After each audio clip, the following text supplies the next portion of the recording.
ডাইনোসরের কঙ্কালটি আপনাদেরকে দেখাচ্ছি। এটির বয়স ১২২ থেকে ১২৯ মিলিয়ন বছর।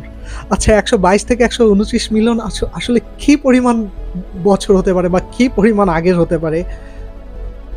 অবিশ্বাস্য একটা বিষয়, অবিশ্বাস্য। আমি শুধু মানে ভাবছিলাম এতদিন যেগুলো আমি বইয়ের মধ্যে পড়ে আসছি সেগুলো আমি আজকে চোখে দেখছি। না যেগুলো আসলেই সত্যি। আর এটা কেন্দ্রীয় হলে রাখার মূল কারণ হচ্ছে এটি যুক্তরাজ্যে পাওয়া সবথেকে সম্পূর্ণ ডাইনোসরের একটি কঙ্কাল। যেটা ১৯১৪ সালে হোয়াইট দ্বীপে আবিষ্কৃত হয়েছিল। আর ডাইনোসরের কিন্তু আবার আরেকটা সুবিশাল মানে এরিয়া আছে যেটা আমি আপনাদেরকে আমার এই ভিডিওর মধ্যেই দেখাবো। সো আশা করছি আপনারা আমার ভিডিওটা কন্টিনিউ করতে থাকবেন। তো দেখতে থাকেন।